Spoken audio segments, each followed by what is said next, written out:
America ఎలక్షన్ల తర్వాత అంత ప్రాముఖ్యత సంపాదించుకున్న వార్త తానాలో నిధుల గోల్మాల్. అసలు నిజంగా 30 కోట్ల స్కామ్ జరిగిందా? జరిగితే ఇది ఒక్కరే చేయగలిగారా? లేకపోతే దీని వెనకల ఇంకా ఎవరైనా ఉన్నారా?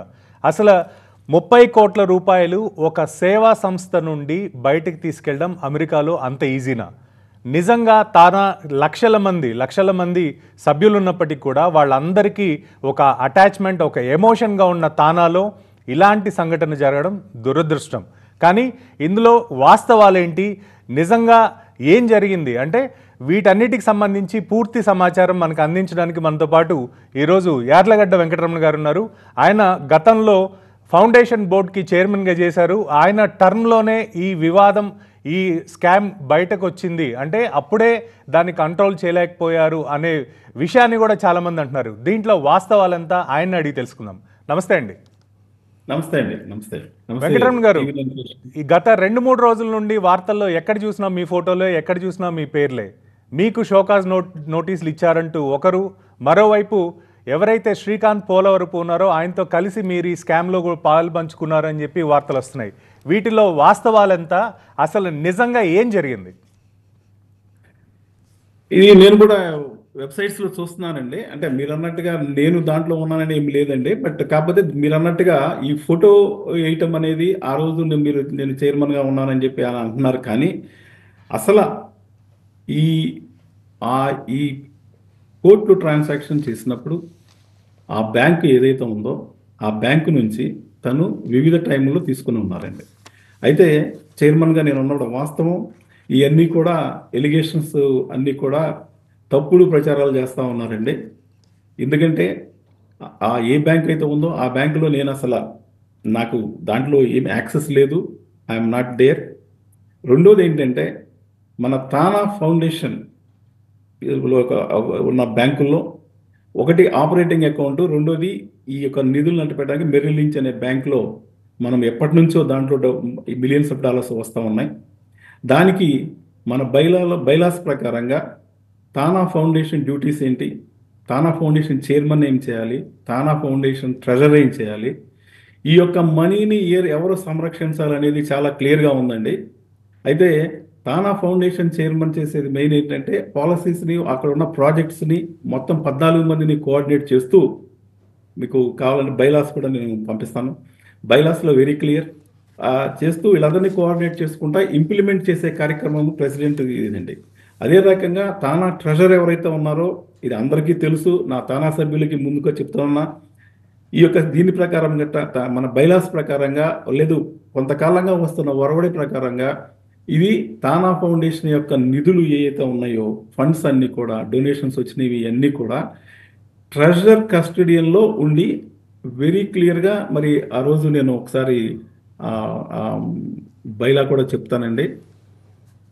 బైలాస్ కాపీ ఉంది ఇక్కడ వెంకటరమణ గారు. ముఖ్యంగా అంటే ఒక పెద్ద అంటే ఒక లైన్ చదవాలండి, ఎందుకంటే నా తానా సభ్యులకి, డోనార్లకి Tana Foundation Treasurer shall ensure all the monies donated to the foundation are deposited into a separate funds established for that purpose or for the purpose of specific donor. Unless otherwise directed by the Board of Directors, the Foundation Treasurer shall maintain and manage the accounts under her control and shall submit to the Tana Treasurer and EC Treasurer, and to the Board of Directors quarterly accounting all activities in all said funds and within 30 days of end of the quarter. Okay. Board of Directors with cause can extend the deadline by a maximum of 45 days. If the foundation treasurer fails to submit the quarterly financial reports within the prescribed time, the chairman of the Board of Directors shall call for a meeting of BOD, remove the foundation treasurer from the office and fill the resultant vacancy following the procedures in article, okay, as per the bylaws articles. ఇక్కడ చాలా క్లియర్గా తానా foundation treasurer ఈ యొక్క monetary things ఇవన్నీ కూడా bank కానీ మన ఏ బ్యాంకులో ఎంత ఉంది అనేది జనరల్గా ప్రొసీజర్ ప్రకారం అయితే క్వార్టర్లీ రిపోర్ట్ తయారు చేసి దాంతోపాటు బ్యాంకుల యొక్క స్టేట్మెంట్లు, ట్రాన్సాక్షన్ స్టేట్మెంట్లు అన్నీ కూడా బోర్డుకి సబ్మిట్ చేస్తే బోర్డు రివ్యూ చేసి అప్రూవ్ చేస్తుందండి. అయితే దానిలో కాపీ మాకు కూడా పంపిస్తారు ఫౌండేషన్ కూడా. కానీ అన్ఫార్చునేట్గా మరి ఆ ట్రెజరర్ గారు వేరే కారణాలతో, అంటే కారణాలు కూడా చాలా ఉన్నాయి, మరి మధ్యలో ఆయన్ని మరి కుట్ర పన్ని అప్రజాస్వామ్యంగా పడగొడతాం అందరికీ తెలుసు. 21 జూన్లో మేము వచ్చాం. 23లో 2022 జూన్లో మరి మమ్మల్ని అప్రజాస్వామికంగా against the bylaws, against the constitution మమ్మల్ని తీసేయటం. ఆ తర్వాత అంటే నేను ఒక విషయం చెప్పదలుచుకున్నానండి. ఈరోజు వెంకటరమణ గారు డీటెయిల్స్లోకి వెళ్దాం. సార్ డీటెయిల్స్లోకి వెళ్ళేక ముందు జనరల్గా ఒక కామన్ మ్యాన్కు ఉన్న క్వశ్చన్ ఏంటంటే, సార్ బోర్డ్ చైర్మన్గా ఒక పెద్దన్నగా మీరున్నారు, మీ కింద ట్రెజరర్ ఉన్నారు. సో ట్రెజరర్ యాక్టివిటీస్ని మీరు క్లోజ్గా మానిటర్ చేయలేనంత బిజీ ఉన్నారనుకోవచ్చా, లేకపోతే బోర్డు మొత్తం అంటే మీతో పాటు బోర్డు అంతా దాదాపు 14 మంది ఒక టీమ్గా ఉన్నప్పుడు బోర్డు మీటింగ్లో కంపల్సరీ ట్రెజరర్ ఏ యాక్టివిటీస్ చేస్తున్నాడు అని చెప్పి తను ప్రతి బోర్డు మీటింగ్లో కూడా మీ ముందుకు తీసుకొచ్చి పెట్టాల్సిన పేపర్లని తను పెట్టాడా, లేకపోతే ఒకవేళ పెట్టినా కూడా ఫ్యాబ్రికేటెడ్ పేపర్స్ మీ ముందుకు వచ్చినాయా? అంటే క్లోజ్గా ఒక బోర్డులో పనిచేస్తున్నప్పుడు, అంటే నామినేటెడ్ కావచ్చు, ఎలక్టెడ్ కావచ్చు, ఎవరన్నా ఒక కలిసి పనిచేస్తున్నప్పుడు దీన్ని మీరు ముందుగా పసిగట్టలేకపోయారు. ఎందుకంటే మీరు కూడా ఆయనతో కలిసి కోర్టుకు వెళ్ళడం కావచ్చు, మళ్ళీ మిమ్మల్ని మీరు ఇందాక అన్నట్టుగా బైలాస్లో లేని విధంగా కూడా మిమ్మల్ని బయటికి తీసుకొచ్చారు అని చెప్పి అన్నారు కదా. అలాంటి సమయంలో మీరు ఆయనతో ఉన్నప్పుడు కూడా ఎక్కడ మీకు ఆయన ఇంత పెద్ద ఫ్రాడ్ చేస్తున్నట్టు కానీ ఎక్కడ మీకు అనిపించలేదా? అనిపించడానికండి అసలు యాక్చువల్గా యాక్సెస్ లేదు. రెండోది అతను అసలు క్వార్టర్లీ రిపోర్ట్ సబ్మిట్ చేయట్లేదు. సబ్మిట్ చేయనప్పుడు బోర్డులో ప్రతి బోర్డు మీటింగ్లో కూడా ఇది ఒక ఎజెండా ఐటమ్ అండి. We use to talk. But మరి ఆ రోజు ఉన్న చైర్మన్ గారు, ఆ రోజు ఉన్న బోర్డు మరి 14 మంది మరి ఎక్కువ మంది ఆయనకి ఎక్స్టెన్షన్ ఇవ్వటం. ఆ ఎక్స్టెన్షన్ అనేది ఒక 45 డేస్ కాదు, 90 డేస్ కాదు, అది కంటిన్యూస్గా నడుస్తూనే ఉంది. మా foundation meeting, again I'm saying foundation మీటింగ్లో మేము ప్రతిసారి అతన్ని నిలదీయటం, అతను అడగటం, అతను ఇదిగో మేము ఇస్తామంటాం అని చెప్పుకొని తప్పకుండా వెళ్ళిపోతా ఉన్నారు. ఇదే కాదండి, ఇంకా ఇండివిజువల్ అకౌంట్స్, అసలు డోనార్ అకౌంట్స్లో ఎవరెవరు ఎంతెంత ఉన్నాయి అనేది కూడా అకౌంట్స్ ప్రతిసారి 14 మంది మెంబర్లు ఈమెయిల్స్ ద్వారా అన్ని ద్వారా మేము అడుగుతూనే ఉన్నాం. కానీ ఎప్పటికప్పుడు నేను మళ్ళీ ఇస్తాను అంటాం. అయితే ఇక్కడ ఒక మాట నేను అందరికీ కూడా నా తన సభ్యులు తెలుసుకున్నా. ఎన్నోసార్లు మేము ఫౌండేషన్లో ఈ ట్రెజరర్ గారు సరిగ్గా డ్యూటీస్ చేయట్లేదు, మనం ఇతన్ని మారుద్దాము అనుకుంటే దానికి అసలు ఫౌండేషన్ చైర్మన్ కానీ ఫౌండేషన్ ట్రస్టీస్ కానీ ఆ అధికారం లేదు. అధికారం ఉన్న బోర్డ్ ఆఫ్ డైరెక్టర్స్ మరి అతనితో లీనియన్సా లేకపోతే మంచివాడు, ఎందుకంటే వ్యక్తిగతంగా అతను చాలా మంచి అభిప్రాయం అందరికీ ఉండేదండి. మరి జనరల్గా అంటుంటారు చూడండి, మరి వెంకటరమణ గారు జనరల్గా అంటే పర్సనల్ వేరు, ఆర్గనైజేషన్ వేరు. ఎందుకంటే ఆర్గనైజేషన్ చాలా మంది డోనార్స్ యొక్క కాన్ఫిడెన్స్, బెనిఫిషియరీస్ యొక్క వాళ్ళ ఆశ, అంటే తానా నుండి మనకేదో హెల్ప్ అవుతుందనే ఆశతో చాలా మంది బెనిఫిషియరీస్ ఉంటారు. డోనర్స్ కూడా మనం ఇచ్చిన ప్రతి డాలరు అక్కడ సక్రమంగా వినియోగించబడుతుందని అనుకుంటారు. కానీ ఇలాంటి సమయంలో 30 రోజులలో ఇన్ఫార్మ్ చేయాల్సిన ఇన్ఫర్మేషన్ని మ్యాక్సిమం 45 డేస్ అని బైలాస్లో ఉన్నప్పుడు దాన్ని కూడా వైలేట్ చేస్తే ఉన్న 14 మంది ఈ స్కామ్ని ప్రోత్సహించినట్టు కాదంటారా? డెఫినెట్గా ఫెయిల్యూర్ అండి. It is the board is maybe they may be acted in time, even though I'm part of it as an exception member are in the board, but the bylaws very clearly says the office bearers of the board is supposed to take action and immediately remove him. Even they no need to talk to even Tana Foundation trustees. So అది ఖచ్చితంగా అక్కడ failure అయితే ఉందండి.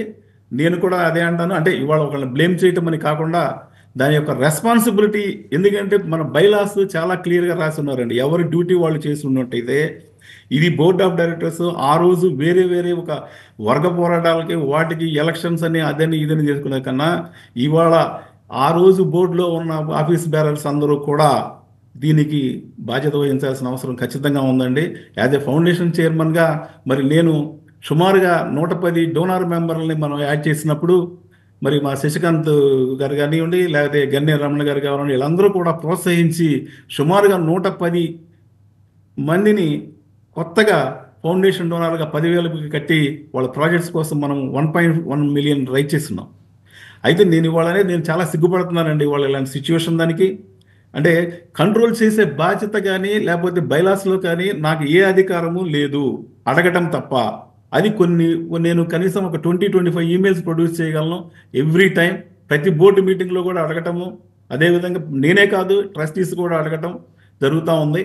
మరి board failure ఉందా లేదా అంటే ఖచ్చితంగా మరి ఆ రోజు యాక్ట్ చేస్తుంటే మనకేదో చెప్తారు చూడండి, తోటకూర దగ్గరే మనము తోటకూర దొంగతనం చేసినప్పుడే పట్టుకున్నట్టయితే ఇవాళ ఈ స్కామ్ జరిగి ఉండేది కాదనేది ప్రజల అభిప్రాయం. చాలా మంది నా దగ్గర వెలిగించారు.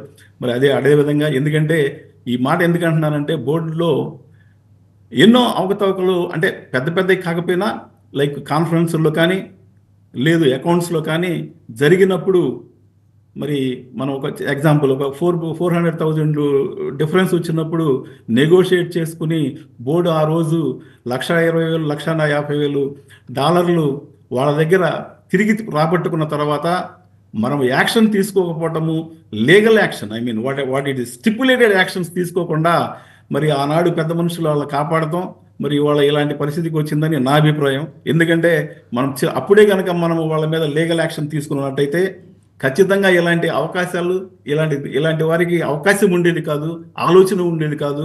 ఎందుకంటే ఇవాళ ఫౌండేషన్ డబ్బులు మనీ వచ్చింది, ప్రజలకు వచ్చింది. అసలు first of all we have to remember TANA is a non profit organization which is govern by the federal rules and regulations. Okay, first of all డబ్బులు ఎక్కడికి పోతాయి, వాళ్ళు శిక్షించబడతారా? ఖచ్చితంగా అండి.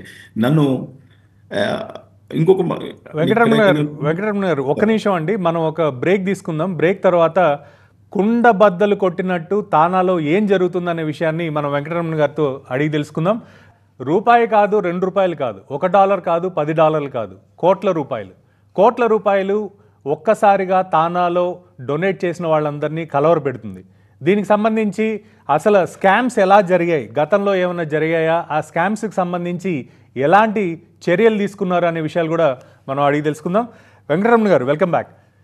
గతంలో ఇలాంటి స్కామ్స్ కానీ లేకపోతే ఫండ్స్ స్టైఫనింగ్ కానీ ఏమైనా జరిగిన దాఖలాలు ఉన్నాయా? జరిగితే ఎలాంటి చర్యలు తీసుకున్నారు? మీరు ఇందాక అన్నారు అమెరికన్ ఫెడరల్ సిస్టమ్కి లోబడే, అక్కడ చట్టాలకు లోబడే ఈ ఆర్గనైజేషన్స్ అన్నీ కూడా పనిచేస్తాయని.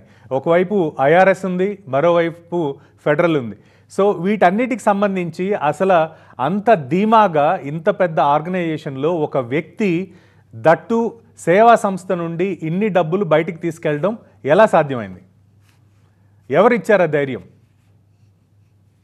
అంటే ధైర్యం అంటే అంటే మీరు అడిగిన క్వశ్చన్లో ధైర్యం ఎవరు ఇవ్వరండి. బట్ నేను అనేది ఏంటంటే అంతకుముందు జరిగిన కాన్ఫరెన్స్లు 2019 కానీ 2023లో కానీ జరిగిన కాన్ఫరెన్స్లో పెద్ద కాన్ఫరెన్స్ జరిగినప్పుడు 6 మిలియన్ 5 మిలియన్ 6 మిలియన్స్ జరిగినప్పుడు చిన్న పొరపాట్లు జరగవచ్చు. కానీ మరి కొన్నిసార్లు మనకి ఆర్థికంగా సరిగ్గా సబ్మిట్ చేయలేకపోవడం, బిల్లులు లేకుండా పేమెంట్ చేశారు అనేది కొన్ని జరిగినాయి. దాని మీద బోర్డు, నేను కూడా ఆ బోర్డులో ఉన్నాను కొంతకాలం, అంటే ముందు లేని కానీ తర్వాత పార్టీలో ఫైనల్ చేసేటప్పుడు మరి చాలామంది పెద్దలు ఆ రోజు నేను కూడా మొత్తుకున్నాను, దీనికి ఎట్లా కాదు, మనము ఇంటర్నల్ ఆడిట్, ఎక్స్టర్నల్ ఆడిట్, ఎఫ్బిఐతో ఐ మీన్ ఫెడరల్ ఆడిట్స్ చేయించుకోవాలి మనం బయట నుంచి అయినా అని చెప్పి అన్నప్పుడు మరి చాలామంది సమర్థన చేయకుండా మరి ఆ రోజు ఒక అమౌంట్ నెగోషియేట్ చేసుకుని ఆ అమౌంట్ని కడతం కూడా జరిగింది. ఏ సంవత్సరం అండి? 2019 దానికి జరిగిందండి. బట్ నేను I don't want to bring the names అండి, ఎందుకంటే మీకు తెలియదేమో కానీ మొత్తం తానా పబ్లిక్ అందరికీ తెలుసండి. తానా సభ్యులకి, తానా శ్రేయోభిలాషులకి అందరికీ తెలిసిన విషయం ఇది. మరి ఆ రోజు కనుక మనం సరే ఎంతో కొంత అని చెప్పి వాళ్ళు కట్టించుకున్నప్పుడు ఒక యాక్షన్ అంటూ తీసుకున్నట్టయితే ఈ రోజు ఈ కార్యక్రమం ఇంత భారీ ఎత్తున మరి ఈ దుర్వినియోగానికి పాల్పడడానికి అవకాశం ఉండేది కాదని ప్రజల అభిప్రాయం, నా అభిప్రాయం అండి. అయితే మరి ఆ రోజు బోర్డులో మీరు ఉన్నారు కదా అంటే బోర్డులో మెజారిటీ ఓటుతో వెళ్తుందండి. మరి ఆ రోజు నేను గట్టిగా ప్రయత్నం జరిగింది.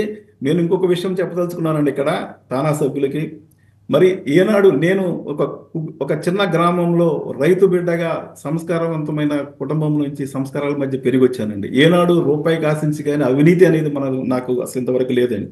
నేను ఎందుకు చెప్తున్నానంటే చాలా బాధాకరంగా ఉందండి. అసలు నా ఫోటో కానీ అసలు ఇలాంటి ఈ ఇంటర్వ్యూకి రావడం కూడా నాకు ఐఎమ్ రియలీ వెరీ అన్హ్యాపీ.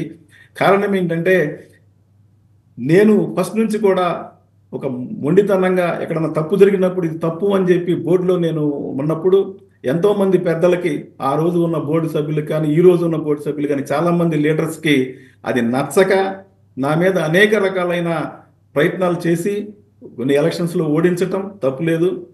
అది కాకుండా అనైతికమైన చర్యలు తీసుకున్నట్టు, ఇది ఇప్పుడు నేను ఇందాక మెన్షన్ చేసినట్టు, మరి ఆ రోజు నన్ను ఫౌండేషన్ చైర్మన్ గా వాళ్ళకి లేని ఆ, హోదాని అట్టు పెట్టుకుని మరి దాన్ని చేయడం రాజ్యాంగానికి విరుద్ధంగా. అదే రకంగా మళ్ళీ ఇంకొక ఇన్సిడెంట్ చెప్పాలండి పర్టికులర్ గా, అంటే నా తెలుగు నా తానా ప్రజలకు తెలియాలి. 23 జూలై 9వ తారీఖున 23 కాన్ఫరెన్స్, అదే 2023 కాన్ఫరెన్స్ అయిపోయిన తర్వాత కొత్త కార్యవర్గం చేపడుతుందండి. అప్పుడు నూతన ప్రెసిడెంట్ గారు మరి నిరంజన్ గారు దాన్ని బాధ్యతలు చేపట్టిన తర్వాత బోర్డులో ఒక తీర్మానం చేశారండి, ఒక రెజల్యూషన్ చేశారు. జూలై 9, 2023. జూలై 9, 2023కి మనకి టర్మ్ ఎండ్ అయిపోయిందండి. నేను 2019లో ఎలక్ట్ అయ్యాను, 2020 టర్మ్ అయిపోతుంది. అయితే ఎలక్షన్లు క్యాన్సిల్ చేసి మళ్ళీ ఎలక్షన్లు పెట్టే లోపు దీన్ని గవర్నెన్స్ చేయడానికి ఎవరో ఒకళ్ళు ఉండాలి కాబట్టి 15 మందిని మళ్ళీ రీఇన్స్టేట్ చేశారండి కోర్టు రీఇన్స్టేట్ చేసిన తర్వాత కార్యక్రమాలు మొదలెట్టి మనం మళ్ళీ సజావుగా సాగుతున్న దానిలో మళ్ళీ ఒక పెద్దలు నా యొక్క ఇది నన్ను నచ్చక నన్ను తొక్కాలి అనే ఉద్దేశంతో నా మీద ఉన్న పర్సనల్ గా తీసుకుని ఈయన క్వశ్చన్ చేస్తాడు అన్న ఉద్దేశంతో, మన ఆటలు సాగవన్న ఉద్దేశంతో ఆ రోజు కేవలము ఆ రోజు ఉన్న చైర్మన్ని, ఆ రోజు ఉన్న సెక్రటరీ, ఎందుకంటే వాళ్ళిద్దరికి 2 more years ఉందండి, వాళ్ళిద్దరే వ్యాలిడ్, వాళ్ళు డైరెక్ట్ గా బోర్డుకి రిపోర్ట్ చేయాలని చెప్పి తీర్మానం చేశారు. ఆ కాపీ కూడా మన దగ్గర ఉందండి. ఇప్పుడు ఆ తీర్మానం చేసిన తర్వాత జూలై 9 తర్వాత ఎవరిదండి రెస్పాన్సిబిలిటీ? బోర్డు. ఓకే, ఇది క్లియర్గా ఈ రెజల్యూషన్ ప్రకారం అయితే జూలై 9, 2023 నుండి మీకు ఎలాంటి అధికారం లేకుండా బోర్డ్ ఆఫ్ డైరెక్టర్స్ తీసుకున్న నిర్ణయం ఇక్కడ చాలా స్పష్టంగా మనకు అనిపిస్తుంది. కానీ ఒక్క విషయం వెంకటరమణ గారు, మీరు అన్నట్టుగా ఎవరో ఏదో ప్రయత్నం చేస్తున్నారు, మిమ్మల్ని తొక్కాలనుకుంటున్నారు, ఇలా చాలా చాలా చాలా చాలా వరకు మాట్లాడుతున్నారు. కానీ రాజకీయాలు సేవా సంస్థల్లో ఉండడం ఎంతవరకు కరెక్ట్? దట్టు తానా లాంటి ఆర్గనైజేషన్లో. ఎందుకంటే అక్కడికి వెళ్ళి రూపాయి అంటే ఇక్కడ నుంచి రూపాయి కూడబెట్టుకుని అక్కడికి వెళ్ళి డాలర్ సంపాదించుకుని ఒక పొజిషన్కి వచ్చిన మీలో మీరు ఇన్ని రాజకీయాలు ఇన్ని చేస్తూ ఇలాంటి స్కాములకి ఇలాంటి వాటికి అవకాశం కల్పించడం ఎంతవరకు కరెక్టు? నిజంగానే ఇది రాజకీయ పరిణామాలు ఏవైతే అక్కడ తానాలో జరుగుతున్నాయో, ప్రస్తుతం ఉన్న బోర్డు కావచ్చు, గతంలో ఉన్న బోర్డు కావచ్చు, ఇవన్నీ ఎందుకు ఇలా జరుగుతున్నాయి? ఎందుకంటే మీరు 2020 తర్వాత, అంటే కోవిడ్ తర్వాత డొనేషన్స్ కూడా విపరీతంగా రావడం మొదలైంది. తానా ఫౌండేషన్కి కావచ్చు, తానా కన్వెన్షన్స్కి కావచ్చు, వీటికన్నిటికీ. సో ఇలా వచ్చిన డబ్బుల్ని అకౌంటబిలిటీ లేకుండా ఇష్టానుసారం ఎవరికి దొరికింది వాళ్ళు తీసుకుని ఖర్చు పెట్టడం, మళ్ళీ అకౌంట్స్ అడిగితే తిరిగి కడతానని చెప్పడం, ఇవన్నీ కూడా ఎందుకు ఇలా జరుగుతున్నాయి అంటే రాజ్యాంగాలే మార్చుకుంటున్న సమయంలో బైలాస్ ఎప్పుడో తయారు చేసిన తానా బైలాస్ని మార్చుకొని సిస్టమ్ని కరెక్ట్ చేసుకొని సిస్టమ్ని స్ట్రెంగ్తన్ చేసుకునే అవకాశం ఉన్నప్పటికీ కూడా మీరందరూ ఎందుకు దాని దిశగా ప్రయత్నాలు చేయలేదండి? మంచి క్వశ్చన్ అండి. యాక్చువల్గా ఇప్పుడు బోర్డు మీరు అన్నట్టుగా ఎప్పుడైతే ఇది జరుగుతుందో, ఇప్పుడు ఈ ఇన్సిడెంట్ తీసుకుందామండి. ఇప్పుడు మన ట్రెజరర్ గారు ఫండ్స్ని ట్రాన్స్ఫర్ చేసుకున్న విషయమే తీసుకుంటే, తెలియంగానే మనం ఏం చేయాలండి? ఫస్ట్ అసలు ఇప్పుడు మన ఇంట్లో దొంగతనం జరిగిందండి, పోలీస్ కంప్లైంట్ ఇవ్వాలి. మరి ఈ బోర్డు ఇవాళ ఎందుకు ఇవ్వలేదు? ఈ బోర్డు ఈ రోజు కూడా కంప్లైంట్ అనేది మీ ఉద్దేశంలో ఎందుకు ఇవ్వలేదు అనుకుంటున్నారు? ఎందుకు దాన్ని నాంచుతున్నారు? నా ఉద్దేశం ఏం లేదండి. అంటే దే మే బి యాక్చువల్లీ, అంటే ఇన్ఫాక్ట్ ఒక మాట చెప్పాలి, they are in the process అని అనుకుంటున్నాను. నేను అడిగిన క్వశ్చన్ ఏంటంటే, బోర్డులో కూడా ఇప్పుడు ప్రస్తుతం నేను బోర్డు మెంబర్ని కాదు, బయట అవుట్ ఆఫ్ తానా అండ్ రాజకీయాలు దూరంగా ఉంటున్నా. అయితే బోర్డులో నేను చెప్పినప్పుడు నేను బోర్డులో ఒకటే క్వశ్చన్ వేసానండి, మనం ఎందుకు లీగల్ యాక్షన్ తీసుకుంటలేదంటే వాళ్ళు ఏమన్నారంటే legal actions we are been following. నిన్న తానా అటార్నీ, అంటే తానా కౌన్సిల్ ఎవరైతే మనకి అటాచ్డ్గా ఉండి మన లీగల్ మ్యాటర్ మిస్టర్ మైకల్ స్కేర్ వచ్చిన్నారు. ఆయన కూడా నిన్న పార్టిసిపేట్ చేశారు. నిన్న ఆయన కూడా సలహా ఇచ్చి ఉంటారని అనుకుంటున్నా ప్రొసీడ్ చేయడానికి. ఎందుకంటే బేసిక్గా 2 విషయాలండి ఇక్కడ. ఒకటి, first thing is definitely the goal of getting back the money. Okay, నేను 20 రోజుల్లో 30 రోజుల్లో కడతాను అని అన్నప్పుడు దట్స్ ఫైన్, బట్ కట్టకపోతే ఏం జరుగుతుంది? రైట్. ఇది ప్రజలు కష్టపడుకుని ఎంతో శ్రమపడి వాళ్ళు తెచ్చి ఒక ఇష్టపడి ఇచ్చిందండి. సేవ చేయాలని ఇష్టంతో మన ఊరికి దూరంగా ఉన్నాం, మనం దేశం దాటి వచ్చాం, ఈ దేశంలో ఉన్నాం, ఇక్కడ మనం సంపాదించింది కాస్త తానాకిస్తే తానా ద్వారా ప్రాపర్గా అది ఎవరైతే బెనిఫిషరీస్ ఉన్నారో వాళ్ళకి రీచ్ అవుతుందనే ఒక నమ్మకం, ఒక ఆశ, ఒక ఇష్టంతో ఇచ్చిన డబ్బులు అవి. అసలు నిజం చెప్తున్నాను సార్, నేను ఫౌండేషన్లో నేను వేరే దానికి ఏది పోకుండా 8 సంవత్సరాలు ఫౌండేషన్లోనే నేను వర్క్ చేస్తున్నాను. నాకు అసలు నేను వామపక్ష భావాలు ఉండటం వల్ల నాకు ప్రజలకు సేవ చేయాలి, ఎంతో కొంత మేలు చేయాలి పేదవాడికి అని చెప్పి నేను 2 సంవత్సరాలు ఉన్నప్పుడు కూడా సుమారుగా 300-400 కార్యక్రమాలు చేపడతాం. మీ అందరికీ కూడా తెలుసు, TV9లో కూడా. మరి వాటిని కరెక్ట్గా ఇంప్లిమెంట్ చేయడం కోసం ఉద్యోగం కూడా మానుకుని 2 సంవత్సరాల్లో సంవత్సరం పాటు ఇండియాలో ఉండి నా డ్యూటీ మెయిన్ అది కాబట్టి చైర్మన్గా ఆ చైర్మన్ డ్యూటీలు నిర్వర్తించి నా ఫ్యామిలీకి దూరంగా ఉండి డబ్బుకు పోగొట్టుకుని నా సొంత డబ్బుల ఖర్చుతో ఇండియాలో నేను మరి అంతకాలం పనిచేశాను. కాకపోతే ఇవాళ బాధాకరమైన విషయం ఏంటంటే ఇంత మనం జాగ్రత్తగా కాపాడుకోవాల్సిన, ఆ రోజు మరి శ్రీకాంత్ గారు ఉన్నారు, అందరూ ఉన్నారు, వాళ్ళు ఉన్న చైర్మన్ శ్రీకాంత్ గారు ఉన్నారు, శశికాంత్ గారు ఉన్నారు, అందరూ ఉన్నారు. మరి అందరం కష్టపడి అంత చేస్తే ఈరోజు ఇలా జరగటం అనేది నిజంగా చాలా చాలా ఐ డోంట్ నో. నిజంగా నాకు 2 రోజుల నుంచి నాకు నిద్ర కూడా పడతలేదండి. కారణం ఏంటంటే ఒక తల్లిలాగా భావిస్తాను సార్ నేను తానాన్ని, ఏనాడు కూడా నేను. అలాగే అదే రకంగా ఇందాక మీరు అన్నారు ఈ గ్రూపులు రాజకీయాలు అని, ఈ గ్రూప్ రాజకీయాలకు కూడా నేను ఎప్పుడూ దూరం. అందుకనే ఒకసారి ఆ వర్గం కొడుతుంది మన దెబ్బ, ఇంకొకసారి ఈ వర్గం కొడుతుంది. కానీ నేను నా యొక్క సిద్ధాంతాన్ని నమ్ముకుని నేను నిజాయితీగా ఈ రోజు వరకు నిజాయితీగా నేను పనిచేశా. అంతేకాదు నా కొడుకు అంటే అమెరికాలో ఉంటారండి పిల్లలిద్దరు నాకు బాబులు. నాకు 61 సంవత్సరాలు, రిటైర్ అయిపోయి నేను హ్యాపీగా ఉన్న టైంలో ఇప్పుడు మళ్ళీ ఈ కాంట్రవర్సీ రావటం, దీనికి కారణం ఏంటంటే అసలు బేసిక్గా ప్రతి వాడికి భయం అండి. రేపు యార్లగడ్డ వెంకటరమణ గారు చైర్మన్ గా కంటెస్ట్ చేస్తాడేమో, ఈ యొక్క అభ్యర్థి మనం ఎట్టగొట్ట ఆయన మీద రంగు జల్లాలి, బుర్ర జల్లాలి అనే ప్రయత్నం చేస్తున్నారు తప్ప ఈ యొక్క వెబ్సైట్లో వీటిని చేయించడం అనేది. బట్ అది ఎంతవరకు ఆపగలదు నిజంగా నాకు అసలు సంకల్పం ప్రస్తుతం అయితే లేదు. కానీ ఇవాళ ఈ రకమైనది సరే, గ్రూప్ రాజకీయాల గురించి అడిగారు మీరు. గ్రూప్ రాజకీయాలు ఒక్క విషయం మాత్రం నేను కుండ బదలు కొట్టినట్టు చెప్తాను గురుగారు, సుకుమార్ గారు. ఇక్కడ తానాలో అసలు ఈ తానా అనే సంస్థ స్థాపించింది ఒక ఉన్నతమైన విలువలు, ఉన్నతమైన మనుషులు, ఉన్నతమైన దానిలో స్థాపన దానికి గత కొద్ది కాలంగా ఈ యొక్క స్వార్థం, నేను ఒక అహంకారం, ఈ యొక్క అహంకారపూరిత ధోరణులు బోర్డులో నాయకత్వాల్లో గ్రూపులుగా విడిపోవటం, ఇదంతా కూడా గ్రూపులుగా విడిపోయినా నేను ఒక మాట చెప్పదలుచుకున్నాను తానా సభ్యులందరికీ. పొద్దున పూట కొట్టుకుంటారు, రాత్రి పూట కలుస్తారు, అంతా కలిసి అందరూ కలిసి ప్లాన్ చేసి ఎవరిని తొక్కాలి, ఎవరిని ఉండాలి, మన మాట ఎవడ చేస్తా అంటాడు, ఎవడు నో అంటాడు అనే ఒక సిద్ధాంతంతో ఈ యొక్క తానాని గత 10 సంవత్సరాలుగా వాళ్ళు ఇష్టం వచ్చినట్టు మార్చుకుని అడ్డాగా మార్చుకుని, మరి పూర్వం 2-3 ఉండేవాళ్ళు ఇప్పుడు 5-6 అయిపోయారండి. That's different thing. అయితే మనము పిచ్చోళ్ళమండి, వాళ్ళు సాయంత్రానికి కూర్చుని మాట్లాడుకుని, ఎందుకంటే సింపుల్ అండి. ఇప్పుడు బోర్డులో ఇన్నిసార్లు ఇన్ని తప్పులు చేశారు, డబ్బులు కట్టారు, డబ్బు కూడా కట్టారు తప్పు ఒప్పుకుని, వాళ్ళ మీద ఏమి చర్యలు లేకుండా వాళ్ళని వీళ్ళు కాపాడుకుని వాళ్ళు ఓటు చేసుకుని ఈ రకంగా సాగుతూ ఉందండి ఈ రోజు ఇవాళ. అయితే ఇది ఒక దయనీయమైన పరిస్థితి, చాలా బాధాకరమైన. వెంకటరమణ గారు, ముఖ్యంగా అంటే లాస్ట్ ఫ్యూ మినిట్స్ 2-3 క్వశ్చన్స్తో కంప్లీట్ చేద్దాం. ఇలాంటి సిచ్యుయేషన్లో రికవరీ గల ఛాన్సెస్ ఏమున్నాయి? ఒకవేళ రికవరీ చేసినా లీగల్ యాక్షన్కి ఇప్పుడున్న బోర్డు ముందుకు వెళ్ళే అవకాశాలు ఉన్నాయా లేదా? మీ దృష్టిలో మీరు గతంలో క్లోజ్గా పనిచేశారు, ఆల్మోస్ట్ మీరు పనిచేసిన వాళ్ళందరూ కూడా ఇప్పుడు బోర్డులో ఉన్నారు కాబట్టి ఆ దిశగా వీళ్ళు ముందుకు వెళ్ళే అవకాశం ఉందా లేదా?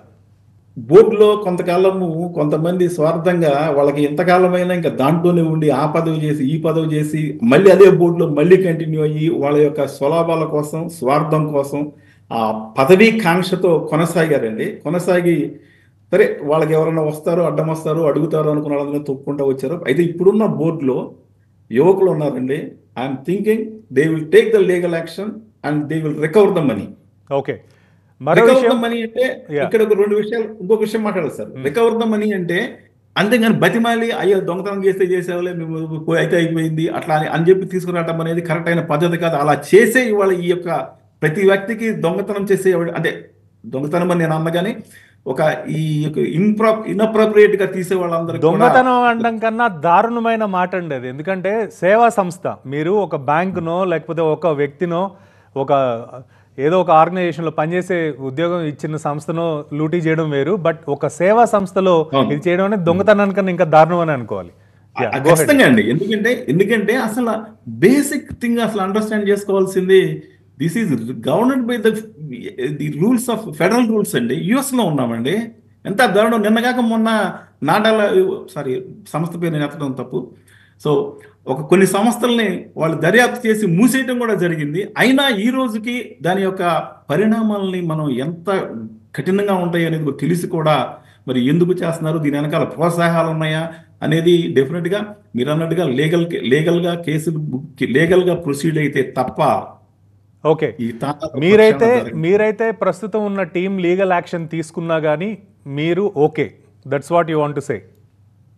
లీగల్ యాక్షన్ తీసుకోవాలని తీసుకోవాలని కోరుకుంటున్నాను. కోరుకుంటున్నారు. సో ఏ విధంగానూ మనకి జరిగిన స్కామ్లో అంటే మనీ సైఫన్ చేసిన విషయంలో ఆ రోజు చైర్గా ఉన్న మీకు, మీ తర్వాత జరిగిన పరిణామాలు కావచ్చు, లేకపోతే ఏమేమి ఉన్నా కూడా మీకు ఎలాంటి సంబంధం ఈ 30 కోట్లతో లేదు అనే విషయాన్ని మీరు స్పష్టంగా చెప్పదలుచుకున్నారా కాన్ఫిడెంట్గా?